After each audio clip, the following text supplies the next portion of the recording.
আজকে 15 জুলাই। আজকে নবম পে স্কেলের একটি গুরুত্বপূর্ণ মিটিং অনুষ্ঠিত হচ্ছে এবং আজকে চূড়ান্ত হতে পারে নবম পে স্কেল, অর্থাৎ নবম পে স্কেলের যাবতীয় কার্যক্রম আজকেই সব ফাইনাল হয়ে যাবে। এবং এটা চূড়ান্ত হলে যে হারে বেতনটা রাখা হচ্ছে, অর্থাৎ ফাইনালি বেতনটা কত হারে বৃদ্ধি করা হবে, বিভিন্ন সূত্র থেকে জানা গিয়েছে 1 থেকে 10তম গ্রেডে তাদের 100% এবং 10 থেকে 20তম গ্রেডে তাদের 140% বেতন বৃদ্ধি হওয়ার সম্ভাবনা রয়েছে। অর্থাৎ তৃতীয় এবং চতুর্থ শ্রেণী কর্মচারী যারা আছে তাদের বেতনটা সবচাইতে বেশি বাড়তেছে এবং সর্বনিম্ন যে বেতন স্কেল ছিল 20,000 টাকা, সেইটা সর্বসাকুল্য একজন ঢাকা শহরে তিনি যদি তার ফ্যামিলি নিয়ে থাকেন 41,000 টাকার উপরে মূলত বেতনটা হবে এবং আজকেই সেটা চূড়ান্ত হয়ে যাচ্ছে। এবং আজকের যে বৈঠকটি খুবই গুরুত্বপূর্ণ একটি বৈঠক অনুষ্ঠিত হচ্ছে, অলরেডি সেই বৈঠকের কার্যক্রম শুরু হয়ে গিয়েছে। সরকারি চাকরিজীবীদের বেতন বৃদ্ধি নিয়ে দীর্ঘ প্রতীক্ষার অবসান ঘটতে যাচ্ছে। বহুল আলোচিত নবম পে স্কেলের সুপারিশ চূড়ান্ত করার লক্ষ্যে আজকে সুপারিশটা চূড়ান্ত হচ্ছে। বৈঠকে বসেছে পুনর্গঠিত সচিব কমিটি। সকাল 9:30টার দিকে সচিবালয়ের মন্ত্রী পরিষদ সচিব নাসিমুল গনির সভাপতিত্বে অনুষ্ঠানের বৈঠকে তারা অলরেডি এটা অনুমোদন পেতে পারে এবং এটা বৈঠক অলরেডি চলতেছে। তো জানা গেছে প্রথম থেকে 10তম গ্রেডের তাদের 100% বেতন বাড়তেছে এবং 11 থেকে 20তম গ্রেডের কর্মচারীদের তাদের 140% বেতন বৃদ্ধির প্রস্তাব করা হয়েছে। কোনো কারণে যদি এটি চূড়ান্ত করা সম্ভব না হয়, তবে পরবর্তী বৈঠকে চূড়ান্ত করে সরকারি মন্ত্রিসভায় উপস্থাপনের জন্য পাঠানো হবে।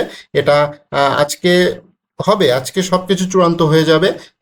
বৈঠক অলরেডি সকাল থেকে যেহেতু শুরু হয়েছে, অন্য দিন বৈঠকটা বিকালের দিকে শুরু হয়, বাট আজকে একেবারে সকালে অফিস আওয়ারের প্রথম দিকেই শুরু হয়ে গিয়েছে বৈঠক এখনো চলতেছে এবং যেহেতু অফিস ডে বিকাল 5টা পর্যন্ত, তো সারাদিনই এই বৈঠক হবে এবং তারা আজকেই চূড়ান্ত করে ফেলবে সবকিছু। এবং এই মাসের ভেতরেই যাতে মন্ত্রী পরিষদ বৈঠকে এই পে স্কেলের বিষয়টা তুলতে পারে এবং খুব দ্রুত যাতে গেজেটটা প্রকাশ করতে পারে, যাবতীয় কাজকর্ম তারা সেরে নিচ্ছেন। এবং অর্থ বিভাগ ও জনপ্রশাসন মন্ত্রণালয়ের সূত্র জানা গেছে চলতি 2026-27 অর্থ বছর থেকে নতুন পে স্কেলের মূল বেতনের পুরো অংশ সরকারি কোষাগার থেকে দেওয়া হবে এবং সব ধরনের ভাতা আগামী অর্থ বছরে 2 ধাপে দেওয়ার পরিকল্পনা রয়েছে। অর্থাৎ বেসিকটা 100% হচ্ছে, এটা অনেকটাই কনফার্ম হয়ে গিয়েছে এবং এটা নিয়ে মূলত ফাইনালি ডিসিশন হচ্ছে, সেটা নিয়ে মূলত আলাপ আলোচনা হবে। তবে নতুন পে স্কেল কার্যকর হওয়ার সঙ্গে সঙ্গে বর্তমানে চালু থাকা 2 থেকে 3,000 টাকা অন্তর্বর্তীকালীন বিশেষ ভাতা সেটা স্বয়ংক্রিয়ভাবে বন্ধ হবে। এটা অনেকেই জানেন, এটা অলরেডি এটা বন্ধ হয়ে যাবে এবং হয়তো আর 1 মাস এই টাকাটা হয়তো পাওয়া যেতে পারে, নাও পাওয়া যেতে পারে। সবকিছু ডিসিশন এখনো, যেহেতু আইবাসে কার্যক্রম চলতেছে, আইবাসে এখনো বিল সাবমিট করা হয় নাই। তবে সশস্ত্র বাহিনী বিভাগে যারা চাকরি করে তাদের বিল অলরেডি সাবমিট হয়ে গিয়েছে, বাট যারা বেসামরিক প্রশাসনে আছে তাদের বিলটা কিন্তু এখনো সাবমিট হয় নাই আইবাসে। ঠিক আছে, তো এখনো আসার ভরসা রয়েছে যে খুব তাড়াতাড়ি গেজেটটা হয়ে গেলে হয়তো নতুন পে স্কেলটা বা নতুন বেতন ভাতা সেটা আগামী আগস্ট মাসেই পাওয়া সম্ভব রয়েছে। তো অটোমেটিকলি 2 থেকে 3,000 টাকা যেটা যারা পেয়ে আসছিল সেটা বন্ধ হয়ে যাবে। এটা আসলে মূলত নবম পে স্কেলের সাথে সমন্বয় করা হবে, অর্থাৎ এটা অন্তর্ভুক্ত থাকবে, বাতিল হয়ে যাচ্ছে না। ঠিক আছে, অনেকে মনে করতেছে এটা বাতিল হয়ে যাচ্ছে, না, বিষয়টা কিন্তু বাতিল হবে না। এটা নবম পে স্কেলের ভেতরে অন্তর্ভুক্ত হয়ে যাবে, অর্থাৎ এটা বেতনের সাথে বেড়ে যাবে। ঠিক আছে, তো এটা আরো ভালো হবে এবং কারণ মূল বেতন 1 লাফে দ্বিগুণ বা তার চেয়ে বেশি বৃদ্ধি পাওয়ায় বিশেষ ভাতার কোনো যৌক্তিকতা আর থাকবে না। ঠিক আছে, তো এটা বুঝতেই পারতেছেন যে মূল বেতনটা কোন হারে বাড়তেছে, দ্বিগুণ হয়ে যাচ্ছে। হ্যাঁ, এটা খুবই ভালো একটি সংবাদ যে সরকারি কর্মকর্তা কর্মচারীদের বেতনটা দ্বিগুণ হয়ে যাচ্ছে। এবং এই ধরনের খবর শোনার সাথে সাথে আইএমএফ এবং সিপিডির যে সকল দালাল অর্থনীতিবিদ রয়েছে তাদের গায়ে অলরেডি চুলকানি শুরু হয়ে গিয়েছে। ঠিক আছে, সিপিডির যে সকল দালালরা রয়েছে তারা এই ধরনের খবর শুনলে তাদের মানে শরীরের ভেতরে আগুন ধরে যায়। হ্যাঁ, এই খবর তারা সহ্য করতে পারে না যে সরকারি কর্মকর্তা কর্মচারীদের বেতনটা বৃদ্ধি পাচ্ছে। ঠিক আছে, তো তাদের জন্য খুবই একটা দুঃসংবাদ বলা যায়, বিশেষ করে সিপিডির মতো এসব বাজে অর্থনীতিবিদ। যাক, তাদের কথা আর বাড়াবো না।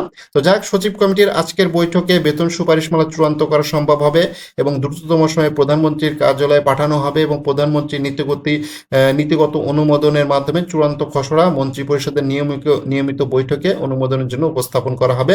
মন্ত্রিসভায় পাশ হলে অর্থ বিভাগ থেকে নবম পে স্কেলের আনুষ্ঠানিক প্রজ্ঞাপন জারি করা হবে এবং এটা প্রয়োজনে আইন মন্ত্রণালয়ের সুপারিশমালা ভেটিং এর জন্য পাঠানো হবে। তো সবকিছু আজকের যে মিটিং সেটার জন্যই মূলত সবাই অধীর আগ্রহে বসে আছে। মিটিংয়ে যে কি ফলাফল আসে সেটা অবশ্যই আমরা খোঁজ খবর রাখবো, আপনাদেরকে জানাবো টাইম টু টাইম।